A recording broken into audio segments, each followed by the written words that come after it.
Well, hello everybody. It's Marilyn Hawes again. Goodness me, don't the weeks go fly by? I can't believe it's Friday again. Anyway, lovely to see you.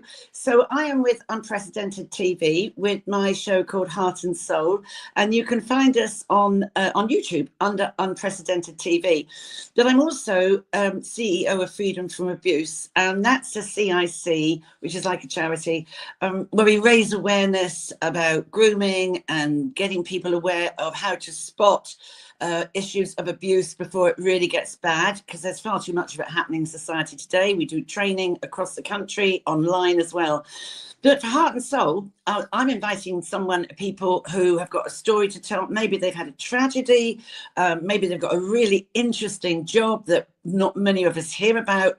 And then please, if you want to be that person and I haven't contacted you, just give me a shout on Unprecedented TV and let's get you on.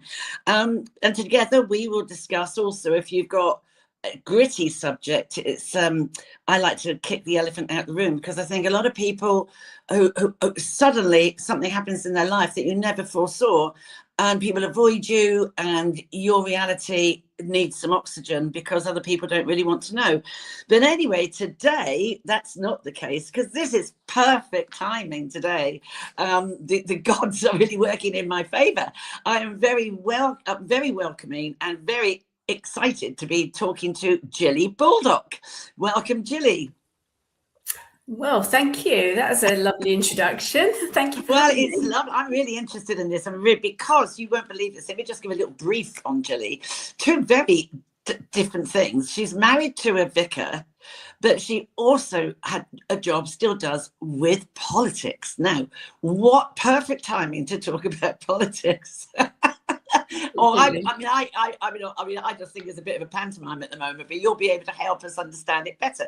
But before then, Gilly, because I'm nosy, I like people to get to know the person, you know what I mean? Because you represent Mentor Politicus, which we'll talk about in a minute. But how did you ever get into politics? Frankly, it's the last thing I'd want to do. Yes.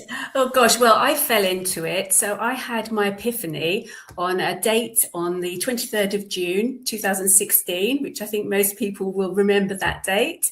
So Brexit. So that night, I literally, I just couldn't go to bed. And so in this household, my husband would be the more political one. And anyway, about midnight, he went off to bed, and I thought the results were beginning to come through. And I just thought, I'll just wait for one set of results. I'll come up to bed. And then the next set, the next set, the next set, the next set.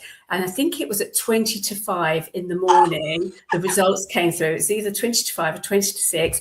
And I was jumping around the room, and I didn't even know I felt like that. It was just the most amazing thing. And at the time I was working for an organisation called Street Pastors, which is a group of people that basically, it's a Christian organisation. They go around at night time, in the nighttime economy, and if somebody's perhaps a little bit worse for wear, they'll help them hand out flip-flops so girls can take off their 4-inch high heels, and it cuts down on people getting injuries through broken glass, etc., etc. And then through that, I got to meet an MSP who wanted to come and visit us. And so his name was Brian Whittle. And basically, to cut a very long story short, about sort of the following February, March time, I ended up as his caseworker.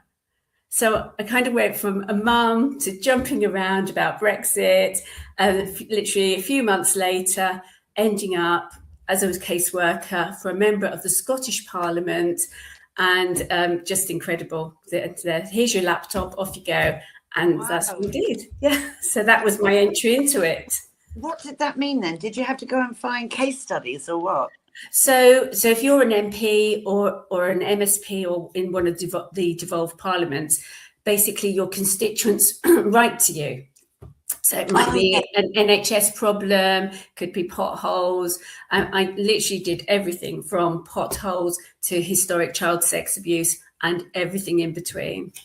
That's interesting because, yeah, when my son, I mean, I think now politics, if you are a politics student, this must be a really interesting time because this is going to go down in history and will be 100 years from now. This year, this time is going to be in those books and the statute books. And my son came out of uni and he began doing sort of what you did, but he was like the research assistant for Rob Wilson, who was a Tory person. He found it really interesting because you get all the, that's right, I see what you mean now, you get all the letters and the complaints and all of that, and he did the research and set up the meetings and he loved it. And he worked in have you ever worked in the Houses of Westminster? Have you been in Parliament?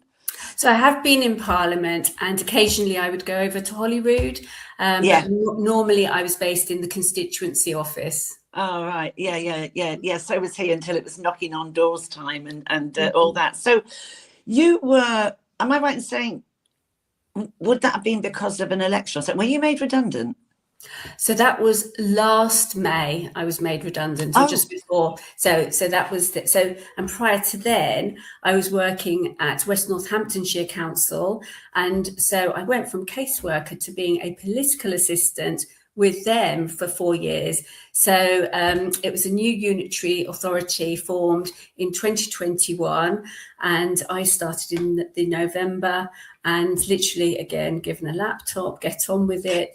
Didn't have a clue, but goodness me, over those sort of 4 years, I learned a lot. So I have a very intimate understanding of how local government works, the committee system, what I maybe like to sometimes call the enemy within. Other people might refer to them as officers. So I worked for the administration, which meant I looked after the cabinet, so 10 members of the cabinet and a further 49 backbenchers. So it was a very big administration. So looking after all the councillors, one of which happened to be Lucy Connolly's husband.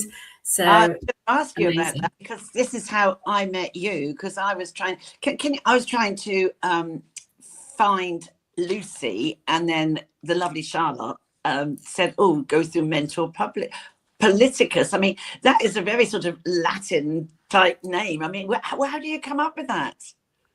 So, well, I'm really into plants, and so I really love Latin names. So I'm not a scholar of Latin, but I just love it. And I just wanted something that sounded sort of a little bit different, sort of implies politics, but also implies, you know, looking after people, training and helping them navigate those corridors of power, really.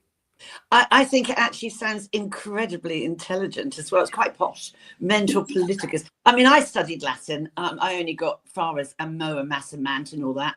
And I got 9% and I was chucked out the class. But I was glad I learnt it because I love doing crosswords. And the English language comes so from that, doesn't it? As does Portuguese, which I used to speak fluently. But let me just dive off for a minute because do you have children, by the way? Yes, I have 3 children, and my husband has 3 as well, so we kind of have 6 between us. Great. I mean, I want to ask you this question because I've been asked it several times, funnily enough, and on media shows. Do you think, I know what I think, but we'll see what you think. Do you think religion and politics mix?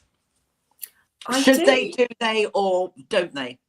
I think it's absolutely fine, 100%. I think it's sort of like the opposite sides of a coin, really. And I think biblically, Jesus often kind of like referred to things. So like, I think somebody says something about, you know, should we pay our taxes? And he said, well, who's on the back of the coin? Render unto Caesar what is Caesar's. So yeah, absolutely, 100%. Yes. I think so, because I think there has to be an element of that, because you know, you want to do right by people, and this is how I see it. You want to do right by people, you want good things for people. I am going to get a little bit political here because I think it absolutely shows that Keir Starmer is atheist, and he has no empathy, he's got no warmth, he's narcissistic, he's controlling. And I don't find he has any warmth because at all, he's very much his own man. And I think that atheism, if you like, shows in what he's doing. It's no, I mean, Lucy Connolly, she was on my show last week. And so please tell me how that, because what upsets me about things is what happened to Lucy. And she was very expansive about it, wasn't she? But also when you think about, this lady's also going to come on my show, the terrible killing of and other mothers' children as well, but Siobhan White and Rhiannon White, that poor woman, and I know there's other people who have lost their children, there has been nothing from him nor Labour to any form of empathy or compassion at all. And I think you do need that in politics to a degree. I really do.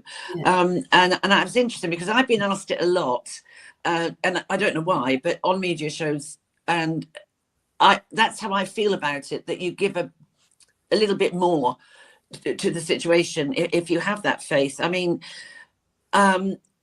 so how did you get involved with Lucy then? Did you already know her? No. So can I just get back to the point about Keir?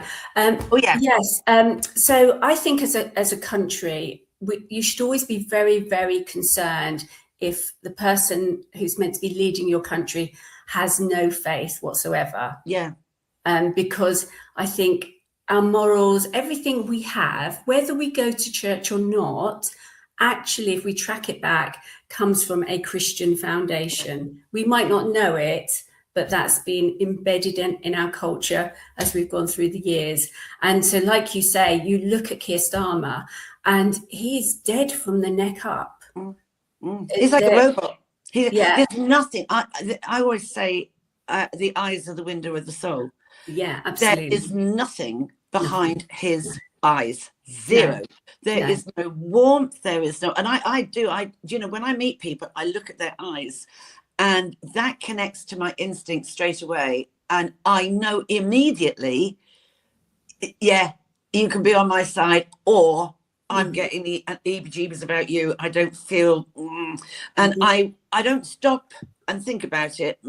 I get that feeling, that kick in my stomach, and I will move away. I will watch and see, did I make the decision? And I've found every time in my life I have made that right decision. The only time I didn't was when I was so badly groomed by the guy who abused my kids, because I was going through divorce. I was vulnerable. But now I will not give someone, if my instinct is going and I don't, and they're not making eye contact, I can't see what's behind the eyes, then that's it, I'm out. And his eyes are dead. You're absolutely right. His eyes are dead.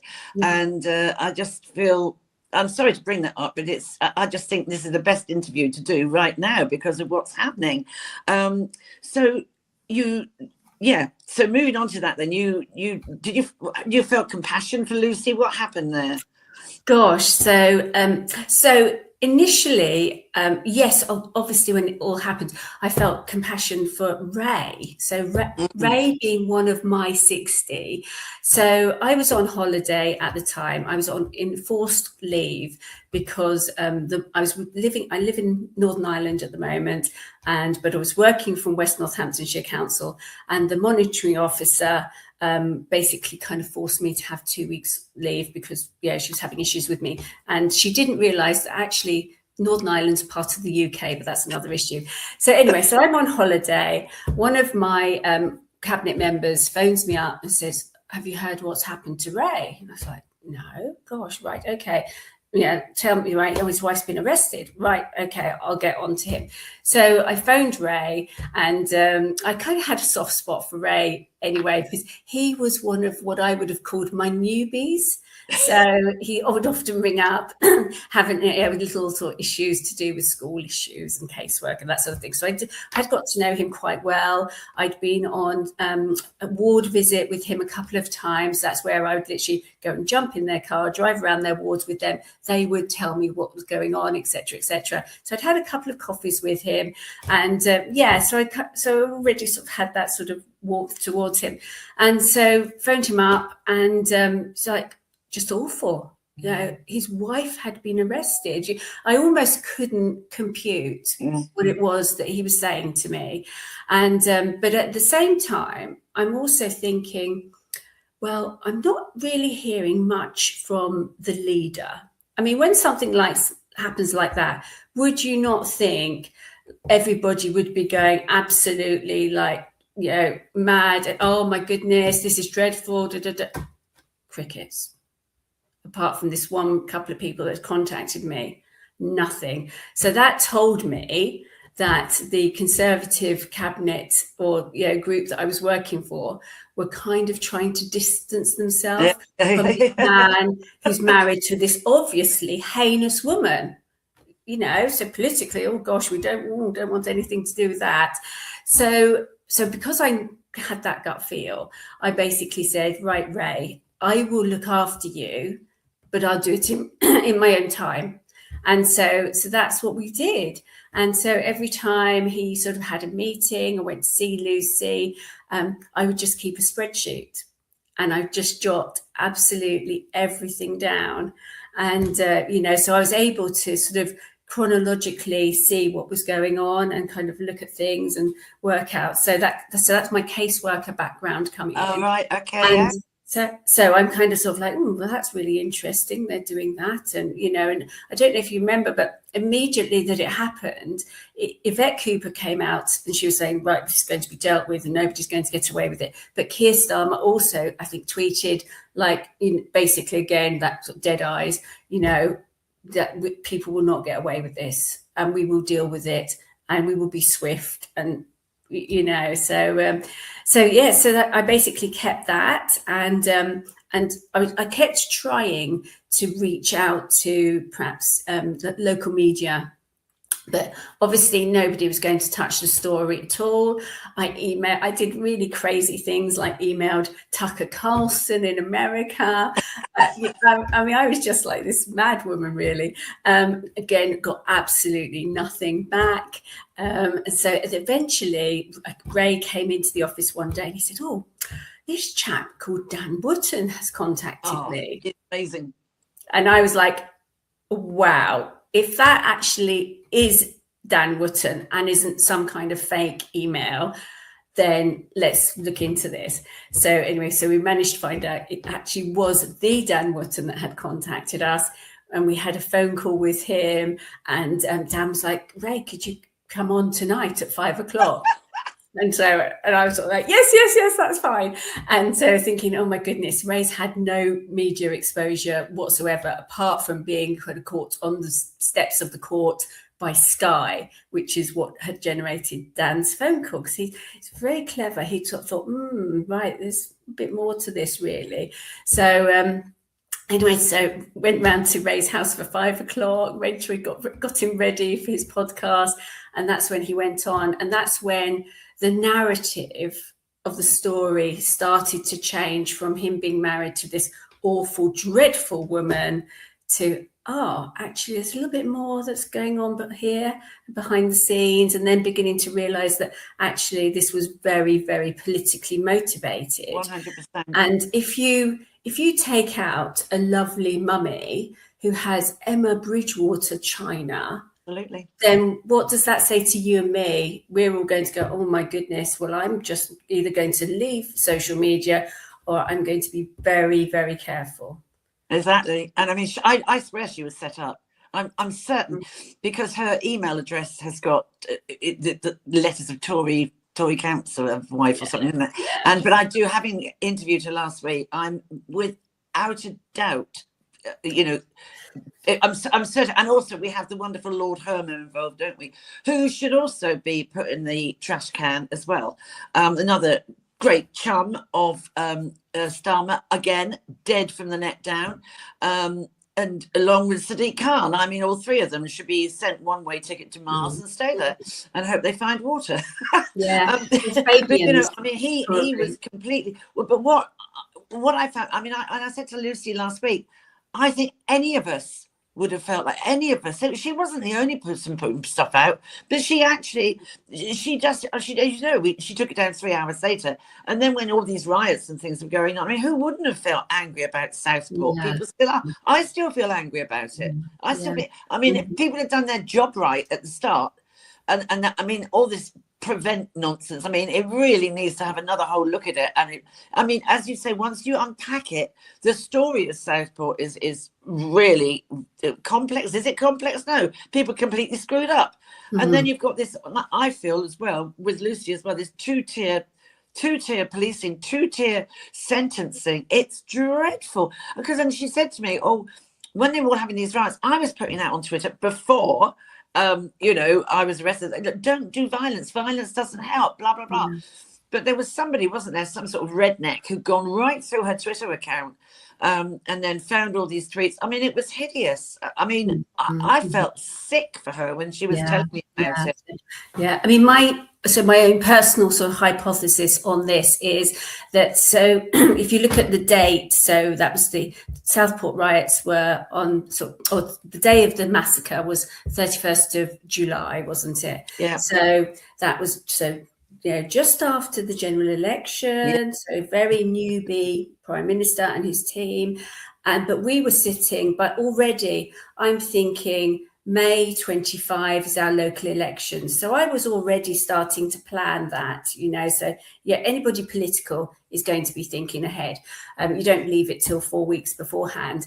So to me, and knowing the people in Ray's ward, so Ray's ward consisted of a councillor called Emma Roberts, who's married to an MP. And then there was, and then they were good friends with the Police and Crime Commissioner as well. Then the MP for Northampton North was Lucy Rigby, who later went on to become Herma's Solicitor General. Mike Reeder, Labour. So it was all, it was a couple of phone calls from somebody to just check out. And also when you're in opposition, you've got loads of time to basically trawl through people's tweets and things. So somebody would have known, gosh, brilliant, that's Ray's wife that's done that. Excellent, brilliant. And so it was, I do think that she was politicized and was basically a pawn in a political war. 100%. And they thought they would take Ray out. Unfortunately, they did, but that's partly because I can be talking to Reform and saying, could you perhaps just only stand two people, not three? And they stood all three, and otherwise he would have got in. But he was a man who was under a lot of pressure, trying to cope. Being a single dad. It was, he was under a lot of pressure. And financially, because, he couldn't have been working. So he actually was working. Oh, was he? But he managed to work. His boss was incredible. But all his money was going on legal fees, which is kind of why the crowdfunder was started. Incredible. So did you know about that? So we thought... So I was like, maybe could we sell some merch or something to make some money? And, I was thinking maybe what we could do is we could perhaps get 20 grand or something. And that would perhaps, cover some legal fees. He'd had to sell his car. So it was really difficult for Ray, not just emotionally, but financially as well. So, but basically the crowdfunder exceeded beyond all our wildest dreams. I think at the end of the day, it was maybe approaching £160,000. Wow. And I think the general public were appalled. I really do. I don't think there's anyone really that doesn't have sympathy for what she went through. Incredible. And of course, there was no reduction in the sentence, was it? She served the 30 months, which, it's 2.5 years. Yeah. That doesn't finish until next March. No, because she's still under license. It has to be very careful what she puts out on X. And she hasn't. What is great is that she obviously has a resilience that she probably didn't even know she had, because she's survived it. She's come out, and I did have to laugh last week, and I laughed when I was on another media show the other week, and I said, you know, what Herman doesn't realise she's done is he's given her a career. No, I know. Did they think a woman like Lucy was going to take it lying down? Well, it's like me, you see, with when that guy abused my kids. I mean, he thought that because I was vulnerable, I was getting divorced, and he obviously thought, oh, you know, he judged it. Every so often, these vile people choose the wrong person, don't they? Yeah. They don't. Oh, they get too arrogant, and I mean, I think Starmer's a psychopath or a sociopath. I really do. I really do. I mean, but that, if you think, and I have another saying of mine, that every organisation rots from the top down, and like a fish rots from the head down. And it's true. I've seen it in schools. You know, my thing is, you know, is education. I've seen it in schools. You get a bad head, it goes right the way through the whole team, right through the staff room, everything. You've got a bad leader right now, and no one can find their groove, all the rest of it. You know, it's awful. Going back a bit to your personal life, though, I mean, your children, you've got dad who's a vicar, you've got you who's doing politics. I mean, how do they... I actually think it must be awful to be a child with I always feel sorry for vicars' children, because they can't actually sort of do anything wrong. I'd be so rebellious if it was me. I know I would. Well, my children. So my husband's, I guess, he's been their stepdad, so maybe slightly different. But no, they all roll with it very well. So I go boy, girl, boy. My eldest is 33. And he's sort of had you're a child bride. Sorry, but not quite. But anyway. Wow. It's SPF, that's what I use. No, seriously. So my eldest, I said to my children recently, I said, I'm so proud of you. None of you have actually gone to university. So it means that none of you have any debt. So this is but they all have kind of life skills, and they're all probably a bit dyslexic as well. So that's probably why the uni route. But so the boys are in recruitment. My daughter's, she works in a further education college, as sort of like helping children with or young people with special needs. Wow. But they all sort of the eldest boy has he's kind of started coming back to church as well. My daughter at the moment is having a little break. My youngest, I think they all have a residual faith. But sometimes you almost, like I did myself, I had a sabbatical from about 16 to 30. So, and then went back via an alpha group. So that's how I went back. Yeah. But you know, I think one of the things that I think is really important, and in fact, I was looking at one of Lucy's posts today, and somebody had said something about the Muslims and empty churches. I think and also weaving in Starmer and the fact that pretty much loads of them are Fabians. And so I told you know a little bit about the Fabian Society. No. So it started in 1884, and the idea was basically to just mission creep. So slowly take over all the institutions. So they have a word called permeation. Yeah. And so you permeate the schools, the unis, the churches. And so this has been going on. So it probably started in about the 50s. So going slowly developing. And so that's why you look at the Church of England, and I mean, just an absolute diabolical state. Outrageous. Sarah Mullally, outrageous. And so and because of this permeation, and let's take it away from the Bible, people have become more and more biblically illiterate.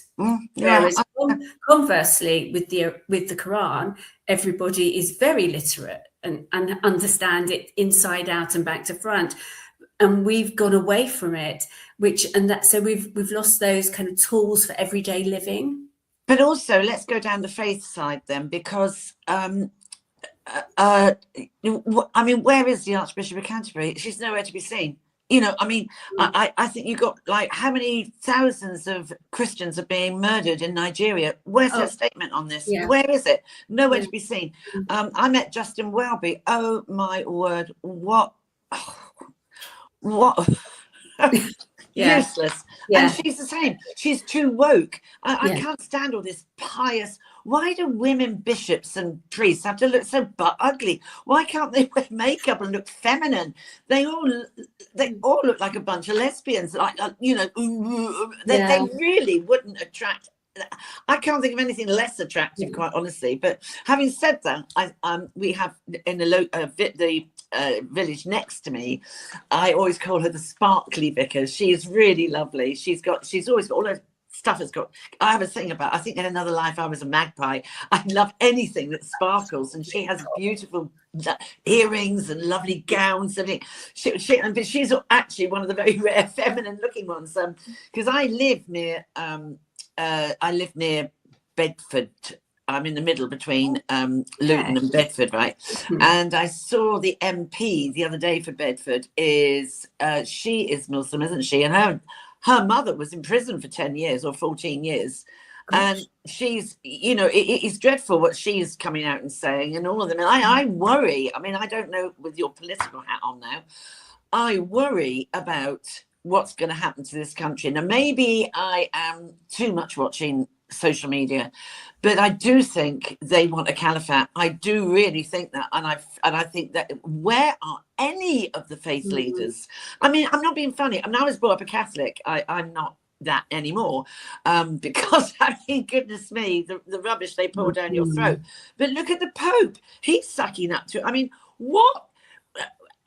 I heard someone the other day who was a Muslim. She was on a media program. I can't remember her name, but she said there are three types of Muslims. You've got the spiritual ones, of which she is, the gentle ones. Then you've got like autocratic ones. Then you've got the ones that are really wanting a caliphate, and they're out there supporting gangs. I do not believe in any religion. And politics have got this so wrong that is there any God that says when you die you can have 15 virgins up in heaven? What sort of brainwashing? And the way they believe, is it really, you would know more than I, is it really written in the Quran that you can go around raping white girls? Is it really? There could be something. I think the thing is, Mohammed's wife was 6 when they got married. Oh, charming. I think it was consummated at 9, the marriage. So that's why it's not a problem. And so, yeah, I mean, I think we should all be very, very concerned about what is happening. I mean, seriously concerned, because if something's not done, I think we are going to be in serious trouble. Going back to the bishops, I think all of them have had their spines removed. Sarah Mullally, I mean, correct me if I'm wrong, but I don't even think she's got a proper theological degree. I think she's come from NHS and Director of Complaints or something. Yeah. How, you know, personally, and this is quite controversial, I do like a male church leader. I'm not really. I think the women, it's not to say that women aren't great in church, because I think men and women are different and have different qualities that dovetail together. I totally agree. I so agree with you, Gilly, that, you know, men and women are different, but if you respect each other's strengths and their differences, you can create an amazing situation instead of having a war of the sexes. You know, I mean, I think women should stand up for themselves. I think, you know, all my 4 kids are married, and the men all pull their weight. You know, I've got 3 sons and my son-in-law. They're brilliant husbands. They all help, and I don't think this misogyny, you know, that's going. You know, dads need to stand up and make more of a stance about the upbringing of their kids. But everyone is so woke. You get teachers. I mean, I don't like so much going into schools anymore, because they're coming out of woke universities, and these teachers are happy to go along with transgender and all of this, and that is illegal. I mean, going back to politics again, Burnham, Andy Burnham, he raised, and that needs to all be out there. Do we want him? No, I wouldn't. £100,000 he raised to back puberty blockers. That is outrageous. You cannot and should not be using children as experiments. This is coming out in Nazi Germany. It's like eugenics all over again, isn't it? And he knew, I know he knew about the rape gangs, and they're not grooming gangs, they're rape gangs. He knew about them in Rochdale. He did absolutely naff all about it. There is no way he should be, parachuted in because these geezers want it. I mean, they're also breaking the Labour rules, aren't they, of trying to get someone. I mean, do you think, your political hat on, I really don't like politicians. I think they're all as bad as each other. I think a lot of them start with grand ideas, and then the blob or whatever it is dumbs them down, and they find they can't make the changes that they wanted to do. And I think, some good politicians end up being swamped by idiots around them. But do you think we should, is West Streeting right? That's what I'd like you to say. Is West Streeting right? Is it a selfish thing? And the woman that started it, what was her name? Catherine West.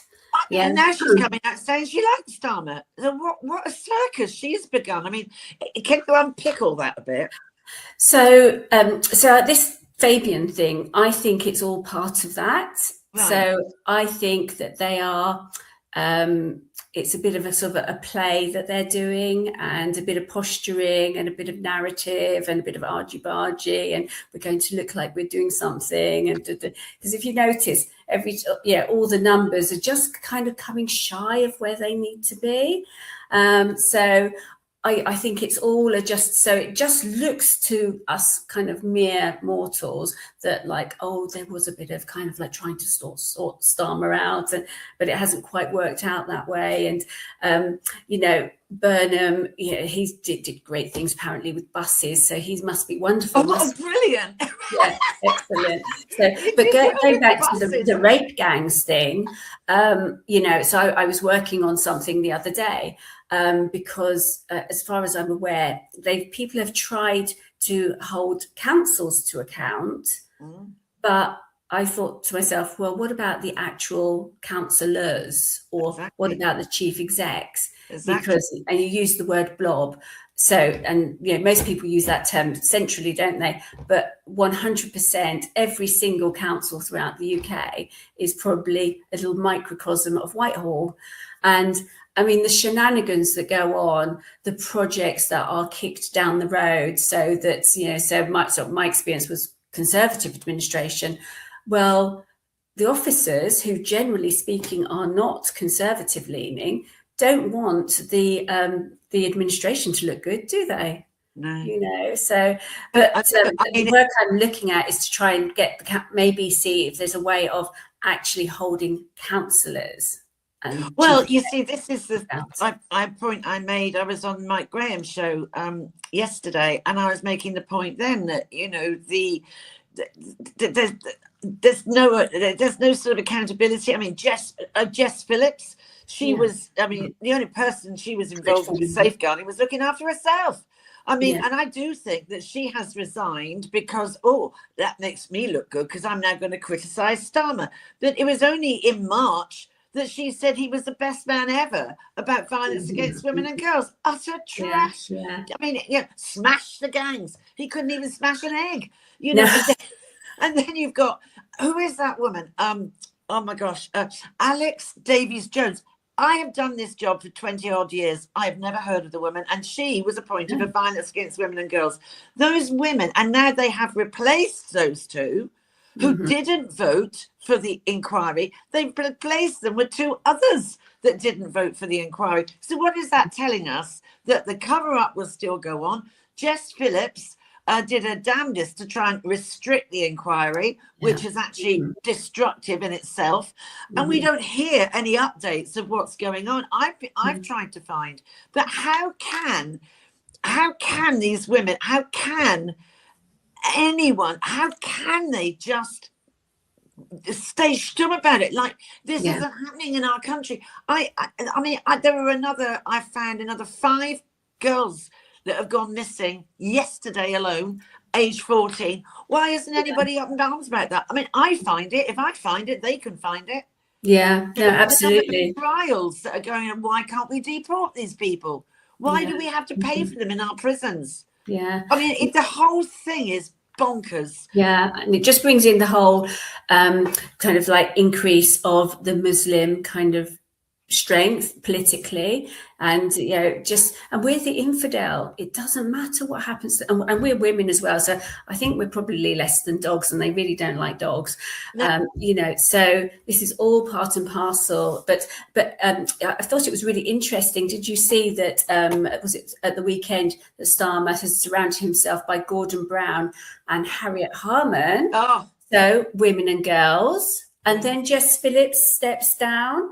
I thought that was really interesting. Yeah. And then Harriet Harman's son, Joe Dormy, he is the Secretary General of the Fabian Society. And his dad was Jack Dormy, and he was inveigled in some kind of paedophile stuff or something. Well, I'm not being funny. The Labour, I call it the nonce party. I mean, they are rife with it. The number of times I go through the news and the regions every day, maybe 10 times a day, even before 10 o'clock at night, to see what's going on, who's doing what. Time and time again, it is a Labour councillor. Yeah. There was a guy yesterday, he had done a 6,000 things or other. And I get so annoyed with this. These are not images. These are real children in real time being really raped in video for sexual gratification. And this guy who was actually, one of the councillors walked free, a suspended sentence. There was another guy who was in the police and he was filming children whilst he was a serving officer. Yeah. And he's walked free. What is going on? Yeah, I mean, what is wrong with these judges? I mean, I think a lot of they're all part of it, aren't they? Well, they are part of it. Yeah. Without a doubt, they are. Yeah. I mean, wherever you look, from the top to the bottom and across, there are people at every strata of society. Yeah. Absolutely. Yeah. So, I mean, do you think there was a lot of shenanigans going on behind the scenes with Wes Streeting and Andy Burnham? Like, if I do this and you say this, and like negotiating secretly. Yeah. Yeah, I do think that that's what's going on. And they just, like I was saying, I think it's to make it look like there's a bit of infighting because, the electorate, that will shut them up a bit and we'll get them to back down. No, I think it'll be really interesting to see what happens with the by-election. Yes. You see, Andy Burnham could catch a real cold, couldn't he? Because I think so. I think he will. And I know he absolutely deserves it. Yeah. Because I don't think the British public are fair. And they won't like the way this has been orchestrated, is what I would say, deliberately orchestrated. And someone is saying, we'll have this person. No, that's not democratic. That's not how it works. Yeah. I would love to see him fall flat on his face where he ends up with nothing. Actually, he deserves it. Yeah. He deserves it. I mean, it's a really strange move because actually Labour got about 20% in the last election in that constituency in Makerfield, and Reform did really well. They got over 50%.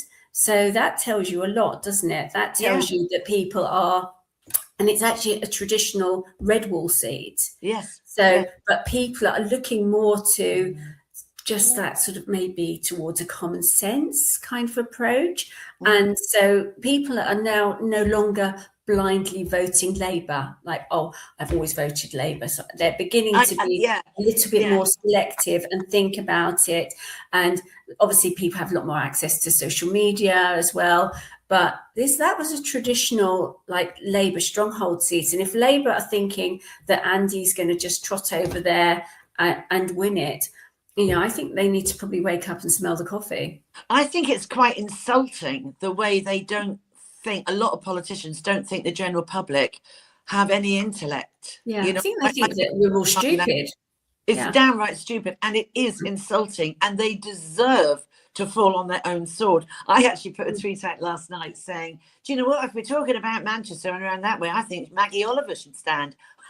Yes. Please give my goodness. Yeah, yeah. Because I mean, everybody around the country supports Maggie, and I mean, I know Maggie for a long time. She knows me, and she's got more.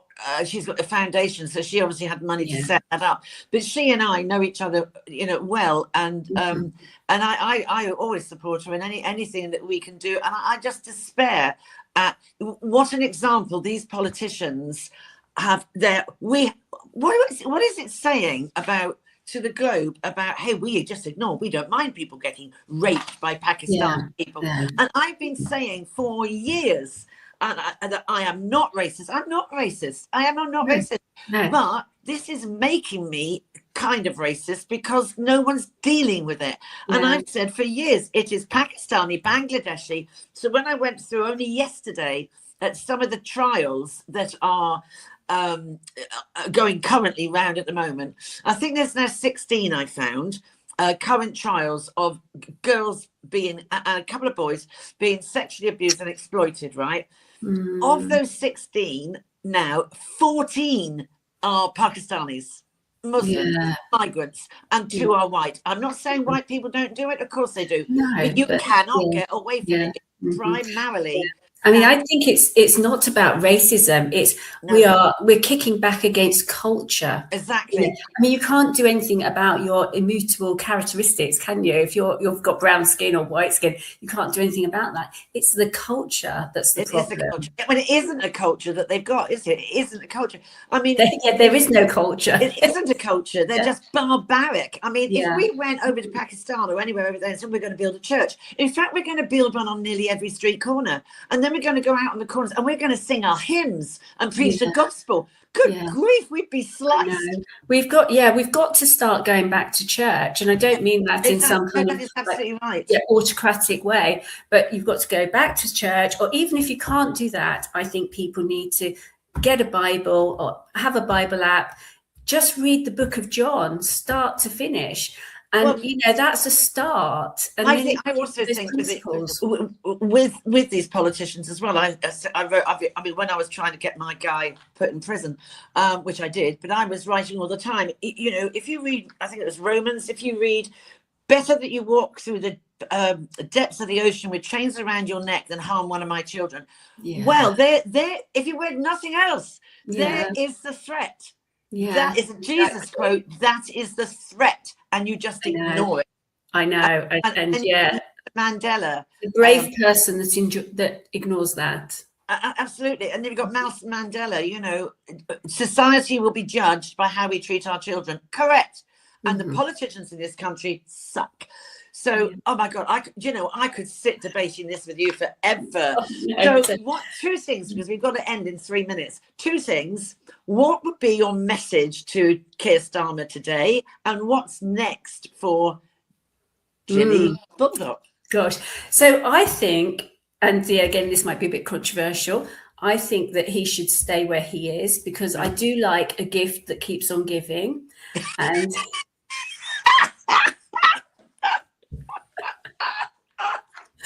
oh dear. And gosh, what's next for me? Well, I guess so. I'm going to try and keep going with my fledgling sort of little Mentor Politicus. I do think there's a market for what I have to offer. It's just that I need the councillors to realise they've got to give me money to do it. I'm the same.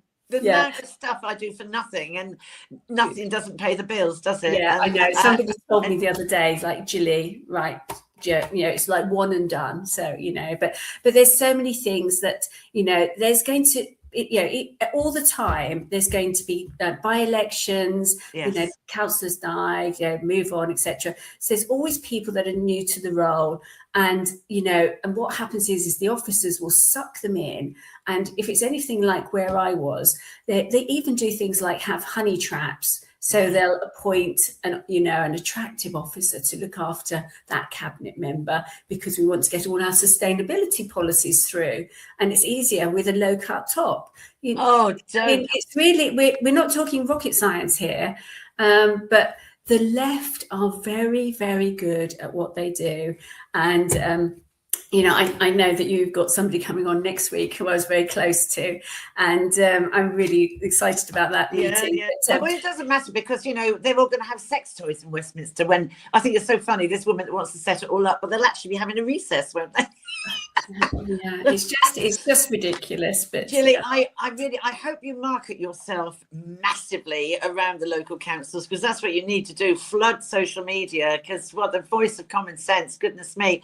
I mean, I wish you well. I have a ball talking to you today, because you're on the, you know, like, you know, you haven't made me feel any better about politics, I have to say.